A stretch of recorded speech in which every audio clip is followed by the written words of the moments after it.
Bienvenue au journal télévisé de Magnificat.tv consacré à l'actualité de l'Église. Nous sommes aujourd'hui mercredi 18 mars 2026 et voici les titres de notre journal. Léon XIV a réintégré le palais apostolique, resté inoccupé pendant tout le pontificat de François et qui a nécessité 10 mois de travaux de rénovation pour être rendu habitable. Les recommandations du synode concernant le rôle des femmes dans la gouvernance de l'Église et dans la prédication ont été publiées, écartant ainsi les prêtres de ces tâches. Le pape a nommé un Augustin espagnol au poste de préfet du dicastère pour la charité et un diplomate proche du cardinal Parolin au poste de nonce aux États-Unis. Le pape a rappelé que les catholiques ont le devoir de se confesser au moins une fois par an dans un discours adressé à ceux qui se préparent à devenir confesseurs. Le nombre de musulmans dans le monde augmente plus rapidement que celui de toutes les grandes religions réunies. Les bouddhistes sont les seuls dont le nombre diminue. Après 10 mois de travaux de rénovation en raison de son état de délabrement avancé, un papa a réintégré la résidence papale, restée inoccupée pendant le pontificat de François. Le pape Léon XIV s'est installé ce samedi dans l'appartement pontifical du palais apostolique, reprenant ainsi possession de la résidence officielle des papes. Le bâtiment était resté inutilisé comme résidence papale pendant les 12 années du pontificat de François.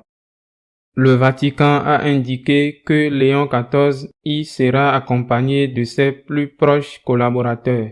L'appartement se trouve au 3e étage du palais apostolique et offre une vue sur la place Saint-Pierre. Le déménagement et la réorganisation de l'environnement immédiat du souverain pontife marquent une nouvelle phase de son pontificat à l'approche du premier anniversaire de son élection. Après son élection en mai de l'année dernière, Léon XIV avait continué à vivre dans le petit appartement qu'il occupait au palais du Saint-Office depuis sa nomination au rang de cardinal et son installation à Rome en tant que préfet du dicastère pour les évêques.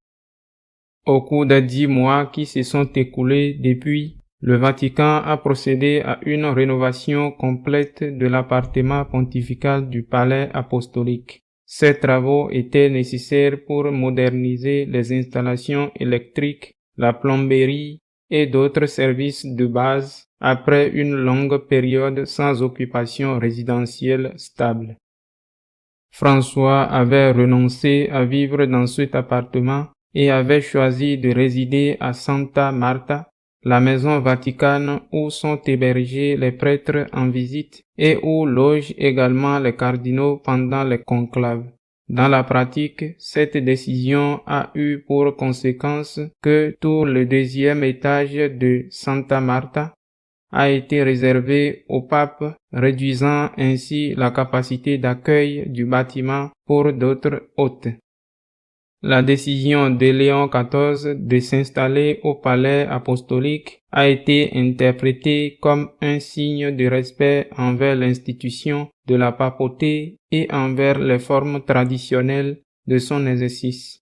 Ce geste s'inscrit dans la lignée d'autres signes déjà visibles au cours de ces premiers mois de pontificat. Le synode a publié ses recommandations sur le rôle des femmes dans le gouvernement de l'Église et dans la mission de prêcher l'homélie lors des messes. Le secrétariat général du synode a rendu public le rapport final du groupe d'études numéro 5 consacré à la participation des femmes à la vie et au gouvernement de l'Église. Ce document, de nature déclarée provisoire, ouvre un débat théologique et canonique de grandes envergures sans trancher les questions de fond et laisse au dicastère compétent le soin de traduire ses orientations en propositions concrètes. Ce texte fait partie de la série des rapports finaux des groupes d'études créés par le pape François à la suite du synode des évêques. La semaine dernière avait été publié ceux du groupe numéro 3 sur la mission dans le monde numérique et du groupe numéro 4 sur la révision de la Ratio Fundamentalis Institutionis Sacerdotalis dans une perspective synodale missionnaire. Le rapport reconnaît l'existence de structures cléricalistes qui limitent la participation des femmes à la vie ecclésiale et propose que l'Église évolue vers une conception de cette participation, non pas comme une concession hiérarchique, mais comme quelque chose qui trouve son fondement dans la dignité du baptême. Le débat théologique fondamental qui traverse ce document porte sur les limites entre le pouvoir découlant du sacrement de l'ordre et le pouvoir de gouvernement qui peut s'exercer sans lui. Le groupe ne répond pas à l'objection de ceux qui soutiennent que les fonctions d'enseigner, de sanctifier et de gouverner découlent du sacrement de l'ordre et ne sont donc pas accessibles aux femmes. Ce qu'il fait en revanche, c'est rappeler la distinction entre le pouvoir de sanctifier lié à l'ordre sacré et le pouvoir de gouvernement qui peut s'exercer de manière vicariale, c'est-à-dire au nom du pape ou de l'évêque, sans passer par l'ordination personnelle. C'est pourquoi le rapport conclut qu'il n'existe aucun obstacle théologique à ce qu'une femme exerce une autorité de gouvernement déléguée. Le rapport cite comme modèle à suivre les nominations effectuées ces derniers temps. Sœur Simona Brambilla a été nommée préfète du dicastère pour les instituts de vie consacrés en janvier 2025, devenant ainsi la première femme à diriger un dicastère avec les pleins pouvoirs. En mars de la même année, sœur Raffaella Petrini a été nommée présidente du gouvernorat de l'État de la Cité du Vatican. Le texte reprend également les conclusions de la deuxième commission sur le diaconat féminin de décembre 2025 qui a approuvé en 9 voix contre 1 l'élargissement de l'accès des femmes aux ministères institués et suggère la création de ministères spécifiques d'écoute, de consolation et d'accompagnement, dotés d'une reconnaissance publique et d'une stabilité canonique. Le document soutient que les laïcs pourraient exercer une potestas propre et non simplement déléguée fondée sur le baptême. Cela est en contradiction directe avec le code de droit canonique qui réserve la potestas rediminis à ceux qui ont reçu l'ordre sacré. Le pape a nommé l'augustinien espagnol Luis Marín aumônier et préfet du dicastère pour le service de la charité. Il a également nommé un nouveau nonce aux États-Unis. Léon XIV a nommé l'augustinien espagnol Luis Marín aumônier de sa sainteté et préfet du dicastère pour le service de la charité, lui conférant en même temps la dignité d'archevêque. Monseigneur Marín, âgé de 64, succède au cardinal polonais Konrad Krzyzewski qui, sous le pontificat de François, est devenu le visage le plus visible de la charité pontificale. Krzyzewski a été nommé archevêque de Łódź, Pologne. Cette nomination ne surprend pas ceux qui connaissent le parcours du nouvel aumônier. Né à Madrid en 1961, Monseigneur Marín a fait ses études au collège Saint-Augustin de la capitale et est entré dans l'ordre de Saint-Augustin, au sein duquel il a été ordonné prêtre le 4 juin 1988. Son transfert à Rome en 2008 fut décidé par le prieur général des Augustins de l'époque, Robert Francis Prévost, l'actuel Léon XIV. Sous sa direction, Monseigneur Marín a exercé les fonctions d'archiviste général et d'assistant général de l'ordre, en plus de présider l'Institut de spiritualité augustinienne. En 2021, le pape François l'a nommé sous-secrétaire du synode des évêques et lui a conféré la dignité épiscopale en lui attribuant le siège titulaire de Suliana. Son ordination a eu lieu le 11 avril de cette année-là dans la cathédrale de l'Almudena à Madrid. La fonction d'aumônier de sa sainteté a pour mission d'exercer la charité au nom du Saint-Père, gérer les ressources destinées aux sans-abri, aux migrants et aux familles en situation d'extrême précarité, en finançant des besoins fondamentaux tels que le loyer, les médicaments ou les factures grâce à des fonds provenant des bénédictions apostoliques dont les dons sont affectés aux œuvres de miséricorde du pape. Par ailleurs, le pape a nommé l'archevêque Gabriel Cassia, nouveau nonce apostolique aux États-Unis. Cette nomination revêt une portée symbolique sans précédent. Léon XIV est le premier pape né sur le sol américain, ce qui fait de cette nomination bien plus qu'une simple rotation diplomatique. Né à Milan le 24 février 1958, Cassia a été ordonné prêtre de l'archidiocèse de Milan en 1983 par le cardinal Carlo Maria Martini. Après 3 ans de ministère paroissial, il a été sélectionné pour suivre des études à l'Académie pontificale ecclésiastique de Rome, l'école de formation des diplomates du Saint-Siège. Diplômé en 1991, il a débuté sa carrière par une première affectation en Tanzanie. En 1993, il fut appelé à Rome pour rejoindre la première section de la secrétairerie d'État du Vatican, l'organisme qui travaille directement avec le pape et les ambassades accréditées auprès du Saint-Siège. En 2002, à l'âge de 44 ans, il fut nommé conseiller pour les affaires générales de la secrétairerie d'État, une fonction jouant un rôle de coordination de premier plan au sein de la curie romaine. En 2009, Benoît XVI l'a consacré évêque et lui a confié l'annonciature au Liban, l'une des affectations diplomatiques les plus exigeantes. En 2017, le pape François lui a confié l'annonciature aux Philippines, le pays comptant la 3e plus grande population catholique au monde. Et en 2019, il a pris ses fonctions d'observateur permanent du Saint-Siège auprès des Nations Unies à New York. Monseigneur Cassia et l'actuel secrétaire d'État, le cardinal Parolin, ont été consacrés évêques le même jour par Benoît XVI, avant de recevoir leurs nonciatures respectives, Cassia au Liban et Parolin au Venezuela. Jusqu'alors, tous deux occupaient des postes clés au cœur de la curie. Ils étaient également liés par leur appartenance à Villa Nazareth, le centre culturel influent lié au cardinal Silvestrini, résolument libéral. L'obligation de se confesser au moins une fois par an reste en vigueur. C'est ce qu'a rappelé le pape dans un discours adressé aux prêtres qui se préparent à exercer ce ministère. Le sacrement de la réconciliation recèle un trésor que l'Église met à la disposition de tous les baptisés, mais qui, trop souvent, reste inexploité. Léon XIV l'a rappelé devant les confesseurs réunis au palais apostolique, invoquant le commandement qui oblige tout chrétien à se confesser au moins une fois par an. Le Saint-Père a reçu les prêtres, les diacres et les séminaristes participant au 37e cours sur le droit interne, une initiative annuelle de la pénitentiarie apostolique pour la formation des confesseurs.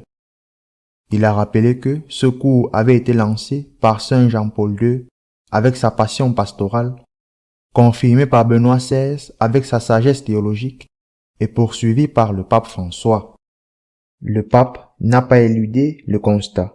La répétabilité que l'Église reconnaît au sacrement ne se traduit pas toujours de la part des baptisés par le désir d'y recourir. L'immense trésor de la miséricorde de l'Église reste inutilisé, a-t-il affirmé, en raison d'une distraction diffuse des chrétiens qui, bien souvent, restent longtemps en état de péché au lieu de se rendre au confessionnal avec simplicité de foi et de cœur. Le pape a rappelé le double fondement normatif de cette pratique. Le 4e concile du Latran, en 1215, a établi l'obligation de la confession sacramentelle au moins une fois par an. Le catéchisme de l'Église catholique a confirmé cette norme après le Concile Vatican II et le Code de droit canonique la reprend en termes précis. Tout fidèle ayant atteint l'âge de raison est tenu de confesser fidèlement ses péchés graves au moins une fois par an. Le pape a trouvé chez saint Augustin l'expression la plus lumineuse de ce qui est en jeu. Celui qui reconnaît ses propres péchés et les condamne est déjà en accord avec Dieu. Dieu condamne tes péchés. Et si toi aussi tu les condamnes, tu t'unis à Dieu. Reconnaître ses propres péchés, souligna Léon XIV, équivaut à s'accorder avec Dieu, à s'unir à lui, et cette dynamique revêt une urgence particulière en cette période de carême que traverse l'Église. Face à ce tableau d'abandon, Léon XIV offrit aux jeunes prêtres et ordinants présents un horizon de plénitude sacerdotale incarné par des figures concrètes. Saint Jean-Marie Vianney, Saint Léopold de Mandic, Saint Pio de Pietrelcina et le bienheureux Michal Sopoco. 4 vies sacerdotales dont la sainteté a jailli en grande partie de la fidélité à ce tribunal de miséricorde où l'Église rend aux pénitents la grâce perdue. L'exhortation finale était donc en accord avec l'exemple invoqué. Léon XIV a demandé aux nouveaux confesseurs de s'approcher eux-mêmes du sacrement du pardon avec une fidélité constante afin d'être les premiers bénéficiaires de la miséricorde divine dont ils seront les ministres. La croissance du nombre de musulmans est extraordinaire, supérieure à celle de toutes les grandes religions réunies. Les bouddhistes sont les seuls à voir leur nombre diminuer. Selon le prestigieux centre de recherche statistique Pew Research, entre 2010 et 2020, le nombre de bouddhistes a diminué de 18 millions. En revanche, le nombre de juifs a augmenté de 900 000, celui des chrétiens de 121,6 millions, celui des hindous de 126,3 millions et celui des musulmans de pas moins de 346,8 millions, soit plus que toutes les autres religions réunies. Le bouddhisme est donc la seule grande religion au monde dont le nombre d'adeptes est en baisse selon les estimations du Pew Research Center pour 2010 et 2020. À l'inverse, d'autres religions ont connu une croissance au cours de cette période, en particulier l'islam, dont l'augmentation a presque triplé celle des chrétiens ou des hindous. Le bouddhisme se distingue par sa faible diffusion à l'échelle mondiale. La majorité des bouddhistes du monde vivent en Asie, et plus de 90% d'entre eux se trouvent dans seulement 10 pays. Le pays comptant le plus grand nombre de bouddhistes est la Thaïlande, avec plus de 67 millions, suivi de la Chine, du Myanmar, du Japon, du Vietnam, du Cambodge, du Sri Lanka et de la Corée du Sud. Ainsi, lorsque le bouddhisme recule dans ces pays, il recule également en termes absolus. Le déclin du bouddhisme est particulièrement marqué en Chine, en Corée du Sud et au Japon. En Chine, entre 2010 et 2020, le nombre de bouddhistes a diminué de 30%, tandis qu'en Corée du Sud, la baisse a été de 21%, au Japon de 12% et au Vietnam de 6%. Les augmentations de la population bouddhiste dans d'autres pays n'ont pas suffi à compenser ce déclin si marqué. La baisse du nombre de bouddhistes n'est pas due à l'évangélisation. Dans toute l'Asie de l'Est, de nombreuses personnes élevées dans la religion bouddhiste ne s'identifient plus au bouddhisme et la plupart d'entre elles n'ont plus aucune affiliation religieuse et se considèrent comme athées, agnostiques ou simplement sans religion particulière. Selon le Pew Research Center, tant au Japon qu'en Corée du Sud, environ 40% des adultes élevés dans la religion bouddhiste n'ont plus de religion aujourd'hui. Notre éditorial de cette semaine est consacré à examiner la possibilité que des laïcs prêchent lors des messes et dirigent les paroisses à la place des prêtres. Cette semaine, Le résumé des travaux du groupe 5 du Synode des évêques a été présenté et rendu public. Ces groupes de travail que le pape François a commandés et qui, après ce temps, présentent peu à peu leurs conclusions, qui sont consultatives. Il ne faut pas l'oublier, c'est le pape qui décidera de ce qu'il faut faire. Ce groupe 5 porte par titre « La participation des femmes à la vie et au gouvernement de l'Église ». Complète le travail du groupe 4 qui portait sur l'identité du prêtre. Au-delà des mots, dans ses conclusions présentées par le groupe de travail 5, il est dit qu'il n'y a pas ou qu'on essaie de faire une compétition entre femmes et prêtres dans le gouvernement de l'Église. Mais au-delà des mots, des bonnes paroles, ce que l'on perçoit au fond, c'est précisément cela. Qui va diriger dans l'Église? Qui va diriger dans l'Église? Ou, en d'autres paroles, quel genre d'Église est celle qui se dessine, celle qui se projette? Quel genre de sacerdoce est en train de se profiler comme un modèle de prêtre pour l'avenir immédiat? Dans le Concile Vatican II, il est dit très clairement, spécifiquement et explicitement que le prêtre en premier lieu, l'évêque naturellement, et le prêtre comme collaborateur de l'évêque, reçoit par le sacrement de l'ordre sacerdotal 3 munérats, 3 services qu'il doit exercer, qu'il reçoit par le sacrement de l'ordre, pour le bien du peuple de Dieu et pour le bien de l'évangélisation de ceux qui ne sont pas encore peuple de Dieu, parce qu'ils n'ont pas été baptisés. Quels sont ces 3 services, ces 3 munérats?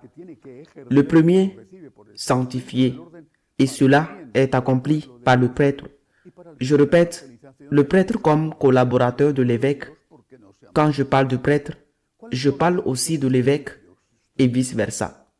Même si la mission de chacun, naturellement, est différente, l'évêque, que le successeur des apôtres, la mission du service de sanctification est accomplie avec les sacrements. Le prêtre est celui qui préside l'Eucharistie. C'est celui qui consacre, c'est celui qui confesse et c'est celui qui accomplit presque tous les sacrements. Parce que, par exemple, le sacrement de la confirmation dépend exclusivement de l'évêque ou dans certains cas, si l'évêque veut déléguer à un prêtre pour qu'il l'accorde en son nom. Munus, mission de sanctifier. Mais ce n'est pas la seule mission que reçoit le prêtre par le sacrement de l'ordre. Il reçoit aussi la mission d'enseigner. Lorsque le prêtre enseigne, par exemple, il enseigne dans l'humilité, qui est réservée exclusivement aux prêtres ou aux diacres ayant reçu le premier degré de l'ordre sacerdotal. Mission d'enseigner. Et que le prêtre ou l'évêque exerce également lorsqu'il veille à ce que, dans sa paroisse ou son diocèse, l'enseignement qui est donné soit fidèle à ce qu'enseigne l'Église. Autrement dit, quel enseignement les catéchistes transmettent-ils ou quel enseignement est transmis, par exemple, dans les écoles catholiques. Mission de sanctifier, mission d'enseigner. Est une troisième mission qui est celle de gouverner. Et cela est très clair. J'insiste, dans le Concile Vatican II, c'est ce que l'évêque et le prêtre reçoivent comme leurs collaborateurs. Ils les reçoivent comme leurs délégués. Ils les reçoivent par le sacrement de l'ordre. Cette mission de gouvernement concerne le diocèse ou la paroisse. Quelqu'un dans le diocèse ou dans la paroisse doit avoir le dernier mot pour dire « cela doit se faire comme ça ». Que se passe-t-il si l'une de ces 3 missions, de ces 3 services fait défaut, que les 2 autres sont affectées? Et que se passe-t-il si 2 missions manquent? Eh bien, celle qui reste est très vexée. Que se passerait-il dans une paroisse si le prêtre ne pouvait pas faire l'homélie? Que l'homélie soit faite par un laïc et surtout une laïque. Le numéro 5 des commissions du synode parle de la participation de la femme à la mission et au gouvernement.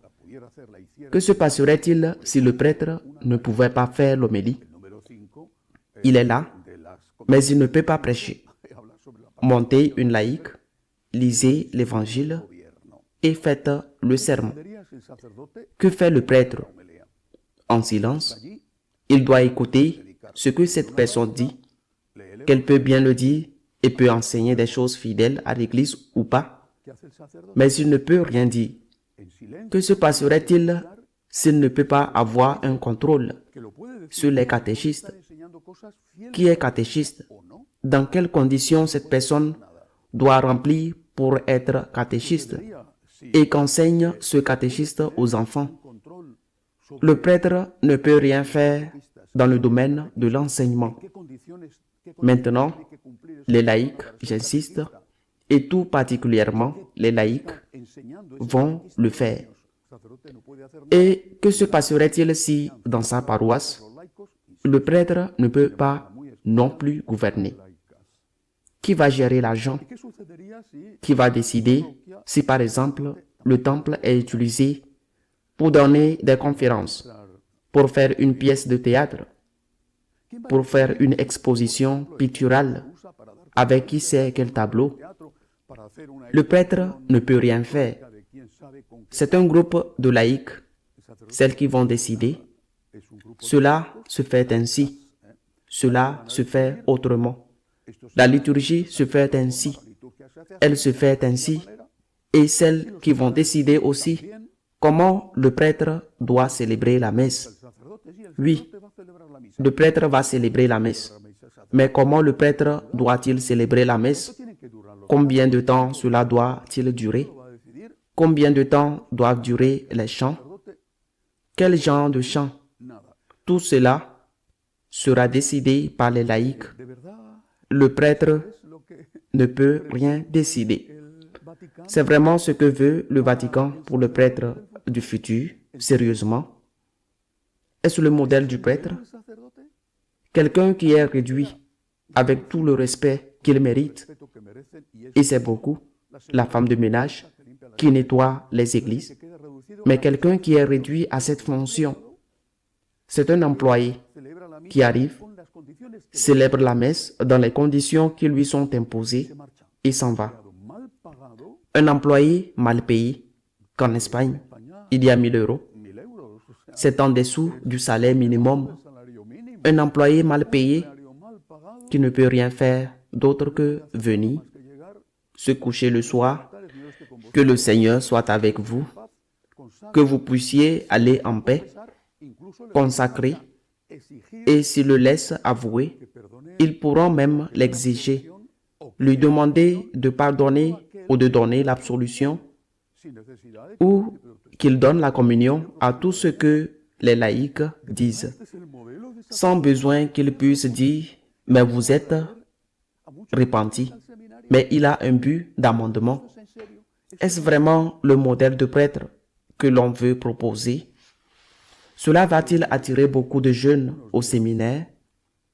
Est-ce vraiment sérieux? C'est sérieux? Il y a quelques jours, le pape Léon a envoyé un magnifique message aux prêtres du diocèse de Madrid, parmi lesquels je compte, réunis en grande assemblée, un convivium.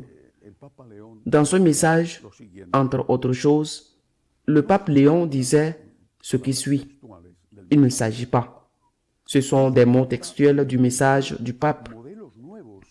Il ne s'agit pas d'inventer de nouveaux modèles. Il parlait du sacerdoce, ni de redéfinir l'identité que nous avons reçue, mais plutôt de proposer à nouveau, avec une intensité renouvelée, le sacerdoce dans son noyau le plus authentique, être alter Christus, en laissant à lui configurer notre vie, unifier notre cœur et donner forme à un ministère vécu de l'intimité avec Dieu, le don fidèle à l'Église et le service concret aux personnes qui nous ont été confiées. Eh bien, On a beaucoup critiqué le pape pour avoir osé dire que le prêtre devait être un alter Christus. On l'a critiqué. Un alter Christus. De cela, d'ailleurs, on parlait de Saint François d'Assise, qui n'était pas prêtre, mais diacre. Un alter Christus. Mais qui était Christus? Qui était le Christ? Est-ce que le Christ n'était pas le maître? C'est ainsi qu'on l'appelait, maître. Et le maître, qu'est-ce qu'il faisait? Enseigner. Comment pouvons-nous être un alter Christus si nous ne pouvons pas enseigner? Est-ce que le Christ n'a pas régné? N'était-ce pas lui qui envoyait les disciples, par exemple 2 à 2, pour prêcher? N'est-ce pas lui qui a dit à 2 des apôtres d'aller préparer le dernier repas? N'est-ce pas lui qui dit à Saint-Pierre dans le jardin des Oliviers d'envoyer l'épée? Parce que celui qu'un fait tue, un fait meurt. N'est-ce pas lui qui a choisi 12 disciples? N'est-ce pas lui qui dit à Saint-Pierre, tu es Pierre, sur cette pierre, je bâtirai mon église? N'est-ce pas lui qui dit que si vous êtes sur la terre, vous serez liés au ciel? Le Christ a régné. Et comment pouvons-nous être prêtres du Christ, alter Christus, si nous ne régnons pas et si nous ne sanctifions pas? N'est-ce pas le Christ qui a institué l'Eucharistie et les autres sacrements? N'est-ce pas le Christ qui nous commande, les apôtres et les prêtres collaborateurs des apôtres, des évêques? N'est-ce pas lui qui ordonne d'aller pardonner les péchés? Ne pouvons-nous pas être un alter Christus, un autre Christ, si nous supprimons des choses essentielles de ce qu'a fait le Christ, grand et éternel prêtre? Ce n'est tout simplement pas possible. Je me permets aussi de demander, dans le cas hypothétique qui ne se produirait pas, où les femmes seraient prêtresses, seraient-elles heureuses de ces prêtresses si je ne les laissais pas prêcher? Parce que c'était une autre laïque ou un homme laïque. Et si on ne les laissait pas gouverner l'Église, parce qu'il y avait un groupe de laïcs ou d'hommes laïcs, ceux qui gouvernent l'Église, seraient-ils satisfaits de leur sacerdoce? Nous devons regarder le Christ. Ce n'est que si nous nous identifions avec le Christ, les prêtres et les laïcs, que nous pourrons être ce que nous devons être. Ce n'est qu'en imitant le Christ, chacun dans la responsabilité qu'il a. Le prêtre doit être un alter Christus. Et cela signifie qu'il doit enseigner comme l'a enseigné le Christ et ce que le Christ a enseigné. Il doit être un alter Christus et cela signifie qu'il doit gouverner comme le Christ, c'est-à-dire écouter. Jésus demandait aux apôtres, il doit écouter. Il doit prêter attention aux conseils qui lui donnent des opinions, mais en prenant la décision finale. Et bien sûr, il doit sanctifier en célébrant le sacrement comme l'Église l'enseigne, pas comme cela convient à ce prêtre. Il n'y aura un sacerdoce catholique que si le prêtre regarde le Christ comme modèle et essaie d'être un alter Christus, s'il essaie de bien célébrer et d'être un bon prêtre, tout en essayant d'être un saint prêtre. Tout le reste revient à entrer dans un cercle vicieux de compétition pour voir qui commande, au lieu d'être tous laïcs et prêtres regardant le Christ, pour l'imiter et voir qui est celui qui aime le plus et qui sait le mieux.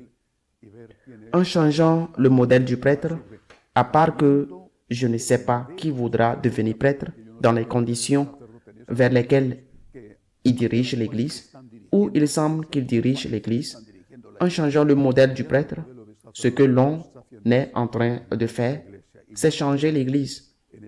Et ce ne sera plus, dans ce cas, l'Église de Jésus-Christ. Ce ne sera plus l'Église catholique. Que sera-t-elle? Autre chose, appelez-la comme vous voulez. Demandons pour le pape et qu'il nous aide tous à faire ce que lui-même propose. Un prêtre, des prêtres, qui n'ont pas besoin de redéfinir leur mission. Personne ne sait quel modèle ou quel miroir, mais ils doivent se limiter à être du mieux possible ce que nous avons reçu pendant 2000 ans. Regarder le Christ, être d'autres Christ et s'identifier le plus possible avec lui. À la semaine prochaine, si Dieu le veut. Si vous souhaitez être au courant de ce qui se passe dans l'Église, vous pouvez le faire à travers notre page d'information de Magnificat.tv. Nous continuerons à vous tenir informés de ce qui se passe en elle. À la semaine prochaine, si Dieu le veut.